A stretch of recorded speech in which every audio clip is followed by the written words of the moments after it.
राज्यात पहिलं पाऊल पत्रकारितेचं जगावेगळं. नमस्कार लाईव्ह. आम्ही करणार आहोत पत्रकारिता सर्वसामान्यांसाठी, प्रत्येकाच्या सन्मानासाठी. आम्ही तुम्हाला मिळवून देणार आहोत तुमचे हक्क. आमचा लढा असणार आहे तुमच्या प्रत्येक वेदनेसाठी. नमस्कार live. WhatsApp, Facebook, Twitter, email यांच्या माध्यमातून तुम्हाला मिळणार आहे जगाची खबरबात. नमस्कार लाईव्ह, बातमी तुमच्याजवळ.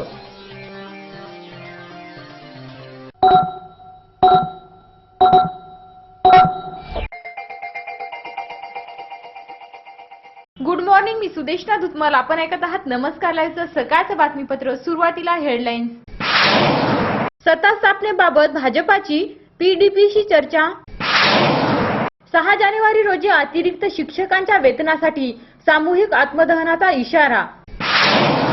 रमेश यन्नावार यांच्या आबोली काव्यसंग्रहाचे आज प्रकाशन. खासदार डॉक्टर उदित राज यांचा नांदेड दौरा.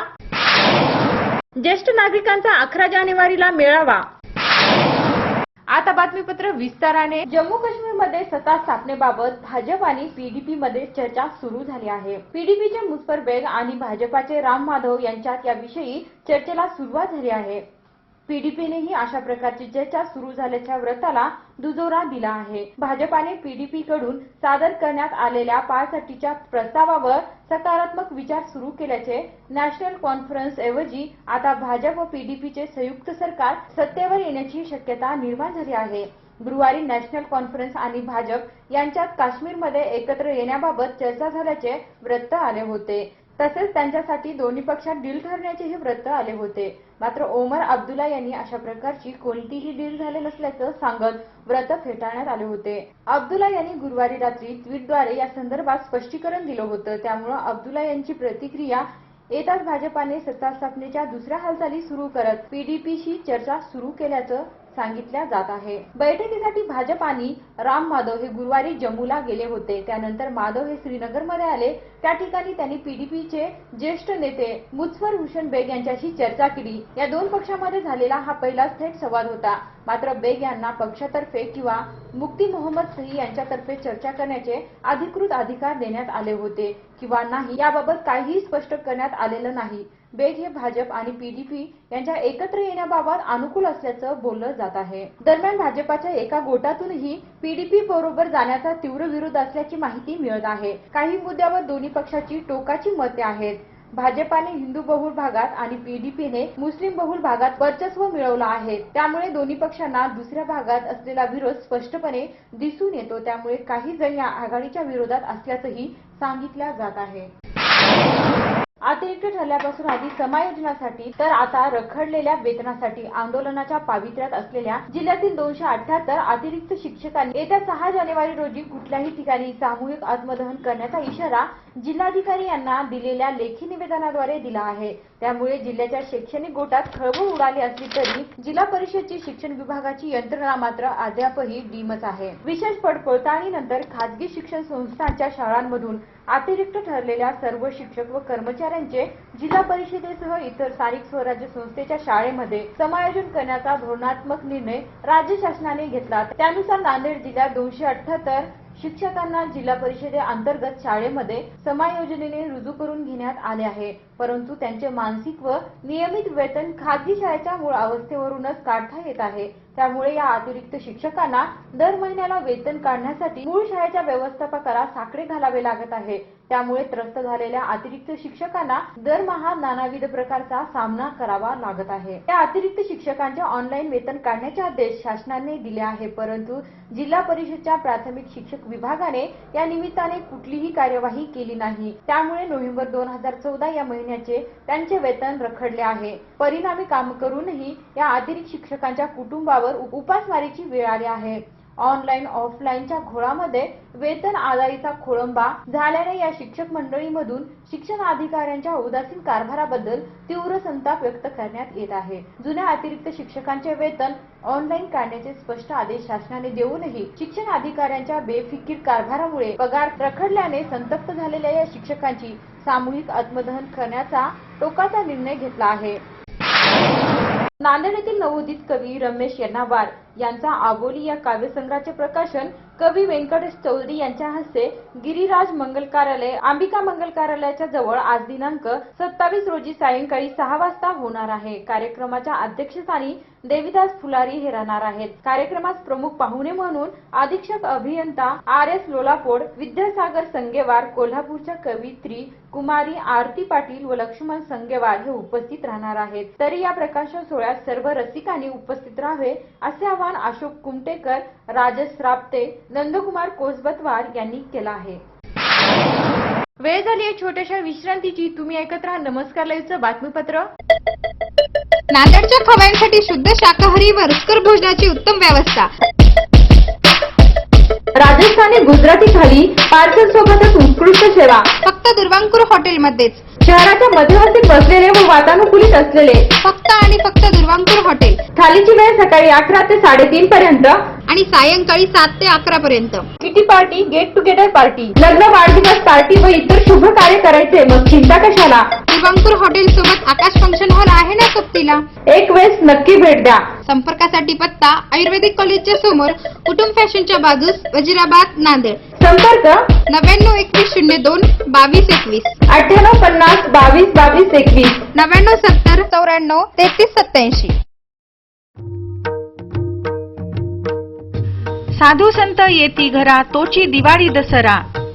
समस्त हिंगोलीवासियांना कळविण्यात आनंद होतो की श्री स्वामी समर्थ सेवा केंद्र नाईक नगरच्या वास्तुशांती निमित्त श्री स्वामी समर्थ सेवा मार्गाचे प्रमुख परमपूज्य गुरुमाऊलीचं हिंगोली नगरीत दिनांक 2 जानेवारी 2015 रोजी आगमन होत आहे। सायंकाळी 5 वाजता जिल्हा परिषद प्रशालेच्या मैदानावर परमपूज्य गुरुमाऊलींचं हितगुज, बालसंस्कार, वास्तुशास्त्र, सेंद्रिय शेती व जीवनातील विविध समस्यांवर मार्गदर्शन होणार आहे।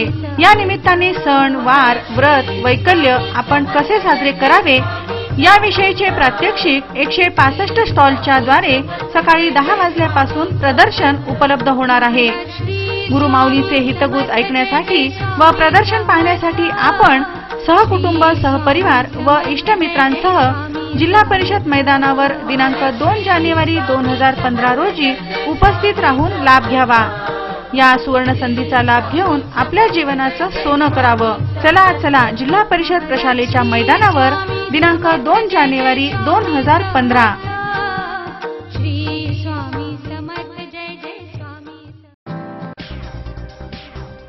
शुभेच्छा पाठवा सुंदर बुकेसह। संपूर्ण भारतात आणि 190 देशात कुठेही बुके पाठवण्याची सोय फक्त फ्लॉवर अँड फ्लॉवर्सवर। Bouquet, stage decoration, room decoration आणि कार डेकोरेशनचे सृजनशील नाव flower and flowers, centre point, Shivajinagar, Nanded. संपर्क 73 50 62 56 56। प्रत्येक समारंभाची रंगत वाढवतात ती फुलं आणि फुलाची रंगत वाढवतात flower and flowers. Wooden, ceramic आणि ग्लास फ्लॉवर पॉटसाठी तसेच स्टेज डेकोरेशन, रूम डेकोरेशन आणि कार डेकोरेशन साठी संपर्क करा। Flower and flowers, Shivajinagar, Nanded. संपर्क 73 50 62 56 56।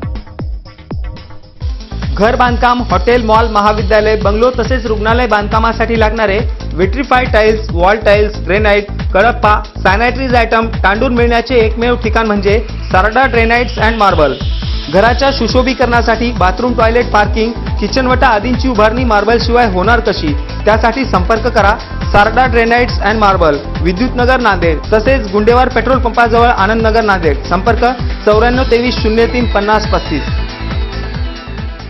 विश्रांतीनंतर पुन्हा एकदा आपलं स्वागत। आज खासदार डॉक्टर उदित राजे नांदेड दौऱ्यावर येत आहेत। त्यांचा दौरा आज दुपारी 2 वाजता नांदेड नगरीत आगमन होणार आहे। दुपारी 3 वाजता तपोवन विश्रामगृह येथे पत्रकार परिषदेला उपस्थिती व सायंकाळी 6 वाजता Narhar Kurundkar hall, People's College येथे खासगी क्षेत्रात आरक्षण व सामाजिक न्याय या विषयावर व्याख्यान। रात्री 8 ते 9 राखीव VIP विश्रामगृह येथे रात्री मुक्काम करणार आहे। दिनांक 28 रोजी रविवारी सकाळी 8 ते 10 विद्यार्थी व युवकांशी चर्चा। 10 ते 12 अनुसूचित जाती जमाती संघटनेचा अखिल भारतीय परिसंघाच्या राज्य बैठकीत मार्गदर्शन अधिकारी व कर्मचाऱ्यांशी चर्चा। नसोवायफचे राष्ट्रीय अध्यक्ष डी हर्षवर्धन यांच्या विवाहास उपस्थिती। दुपारी 2 वाजता हैदराबादकडे प्रयाण। कर्मचारी, विद्यार्थी व युवकांनी डॉक्टर उदित राज यांच्या भेटीसाठी विश्रामगृह येथे वरील वेळेत उपस्थित राहावे असे आवाहन नसोवायफचे कार्याध्यक्ष बालाजीराव यांनी केले आहे। नांदेड जिल्हा ज्येष्ठ नागरिक संघटना समन्वय समितीच्या वतीने 11 जानेवारी रोजी सकाळी 11 वाजता नांदेड जिल्ह्यातील सर्व ज्येष्ठ नागरिक संघाचे अध्यक्ष व सचिव यांचा मेळावा डॉक्टर हंसराज वैद्य यांचा मळा लातूर रोड विद्यापीठाच्या बाजूला नांदेड येथे आयोजित करण्यात आला आहे। नवीन वर्षाचे स्वागत, ज्येष्ठांच्या प्रश्नावर व्यापक चर्चा, ज्येष्ठांचे बचत गट स्थापनेबाबत तसेच सांस्कृतिक कार्यक्रम घेण्याचे ठरले आहे। नांदेड जिल्ह्यातील सर्व संघातील अध्यक्ष व सचिवांनी मेळाव्यास उपस्थित राहावे असे आवाहन संघटनेचे अध्यक्ष अशोक तेरकर, सचिव व्यंकटेश बुलबुले, आयोजक डॉक्टर हंसराज वैद्य, सुभाष बहाळे, पत्रकार नरसिंह दांडगे यांनी केला आहे।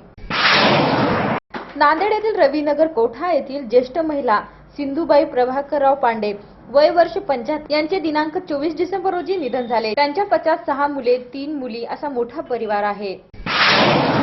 आज असणारी काही वाढदिवस संदीप पावडे, रवी किरण देशमुख या सर्वांना नमस्कार लाईव्हतर्फे वाढदिवसाच्या हार्दिक शुभेच्छा। शेवटी पुन्हा हेडलाईन्स।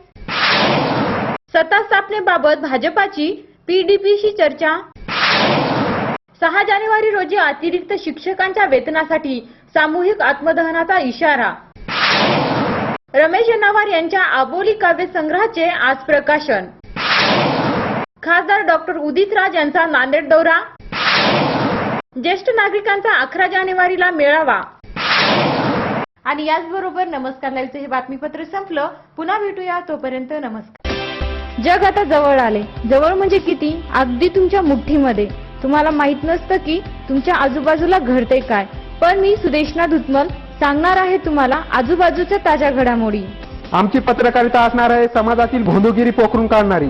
मी भुजंग चव्हाण तुम्हाला सांगणार आहे विकसित डोळसपणा समाजातल्या शेवटच्या टोकापर्यंतचा। नमस्कार लाईव्ह बातमी तुमच्याजवळ।